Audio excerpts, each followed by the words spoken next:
For decades now, our intelligence community has warned that foreign adversaries, including Russia, China, and Iran, are actively seeking to shape the outcome of American elections.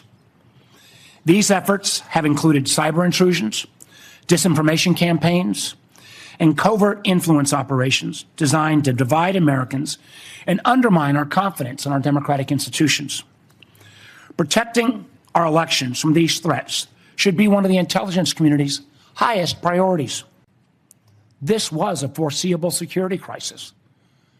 When you start a war of choice, when there was no imminent threat, you should be able to prepare to make sure you get Americans out of the war zone.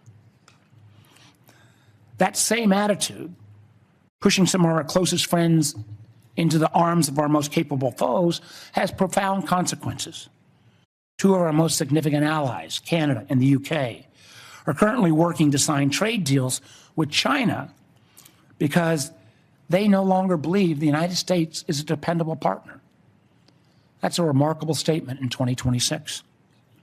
And in the president's war of choice with Iran, a war that has already killed 13 service members, cost Americans, taxpayers, billions of dollars, and scrambled supply chains from oil to fertilizer to aluminum, nobody answered the call when the president asked our allies to help reopen the Strait of Hormuz.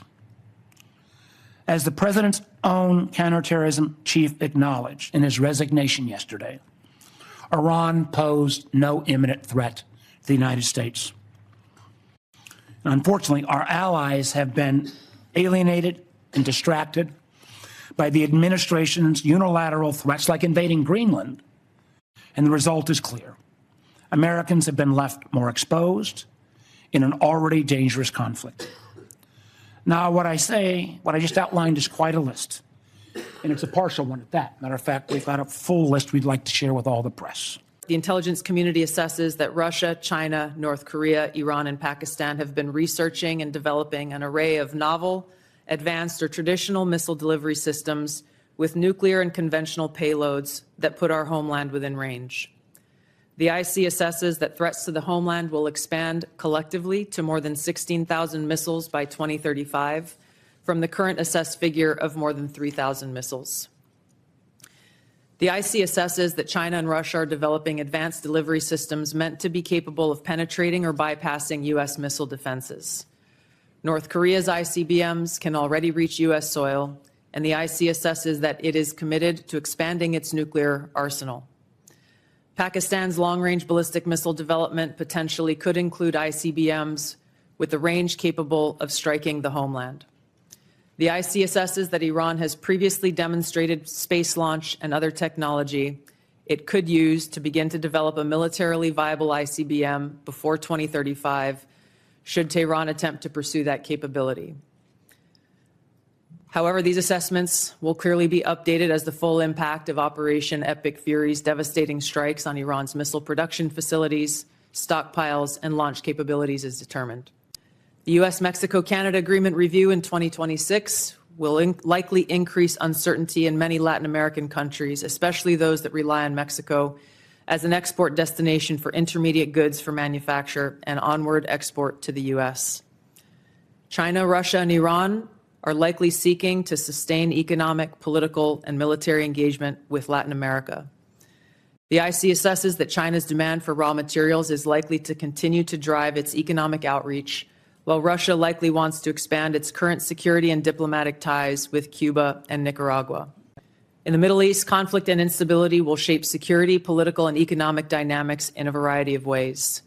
The IC assesses that Operation Epic Fury is advancing fundamental change in the region that began with Hamas's attack on Israel on October 7, 2023, and continued with the 12-day war last year, resulting in weakening Iran and its proxies.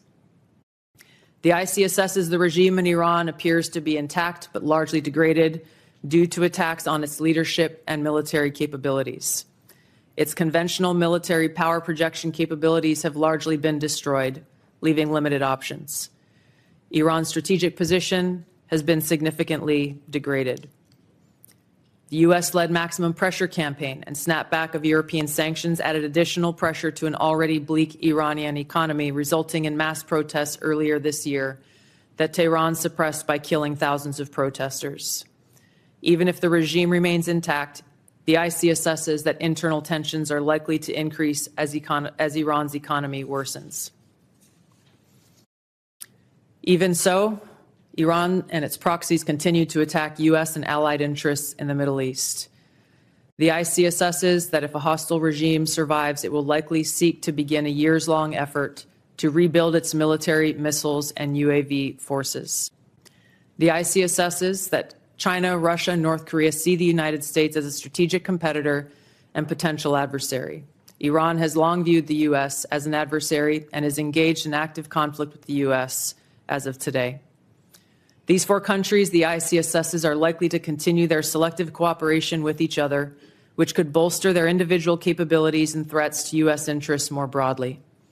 However, currently these relationships are primarily bilateral on selective issues and depend on broader circumstances, divergent sovereign interests, and in some cases, concerns over directly confronting the United States. The president continues to say as well that, he had no idea, was shocked that the Iranians had moved to take over the Strait of Hormuz. Did you provide any intelligence that would say that it would be, that it was not likely that the Iranians would try to move on the strait? I'm not aware of those remarks, and I think those of us here at the table can point to the fact that historically the Iranians have always threatened to leverage their control over why would the Strait president of say he was Hormuz. amazed? I'm not aware of those remarks. What about the comments the president made that thought that he was surprised again, reports that Iran struck the adjacent Gulf states? Again, I'm not aware of those remarks. We have well, let me ask you this. Did you brief the president? Did you brief the president? Did you brief the president if he starts a war of choice that the likely result would be that Iran would strike adjacent Gulf nations and close the Strait of Hormuz? Did you brief him on those two facts that I think have been consistently the assumptions of the intelligence community? I have not and won't divulge internal conversations. President Trump has threatened to seize Iranian oil and demanded our allies reopen the Strait of Hormuz. He said that I'm demanding that these countries come in and protect their own territory because it's their territory. It's the place from which they get their energy. By the way, he wasn't just asking for our allies to protect or to bail them out in the Straits of Hormuz. He was asking China to bail them out in the Straits of Hormuz. And then he said, maybe we shouldn't even be here at all because we don't need it. We have a lot of oil. And he said, we do not need the help of anyone. President Trump has declared we've won the war. We won it in the first hour. But then he said, we're not leaving until the job is finished. He said that there is practically nothing left to bomb, but then threatened to bomb Iran again, quote, just for fun. I think words that probably have never come out of a military leader in the history of the United States of America. It shouldn't come out of the mouth of a civilian leader. President Trump said he will end the war when I feel it in my bones. And any time I want to end it, it will end.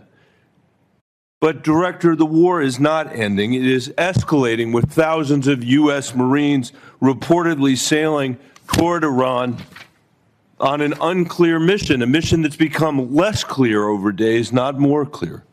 Our airstrikes wiped out Iran's missiles and supreme leader. Nobody here, and certainly me, is shedding a tear for him. But the Iranian people now live under martial law. And by the way, no surprise to our intelligence agencies that that's the case. And the first of a puppet leader who's chosen by the IRGC. No surprise that to anybody on the Intelligence Committee. Iran closed the Strait of Hormuz and is holding the global economy hostage. No surprise to anybody who knows anything about U.S. intelligence. Launching drones at our embassies and military bases. No surprise. The president is surprised. Nobody who has looked at our intelligence is surprised. Iran's nuclear program is damaged, to be sure, but it still has a uranium stockpile. We heard today from the DNI at the very beginning of this conversation that the regime is in place and they are going to rebuild their military capabilities, the ones that we are destroying right now. The question I think is raised, Director, about your specific engagement is whether it will become a perpetual war, because what Iran will do is exactly what they have always done, and which the DNI is saying they will do again. If you like this video, then like, share and subscribe to Mirror Now.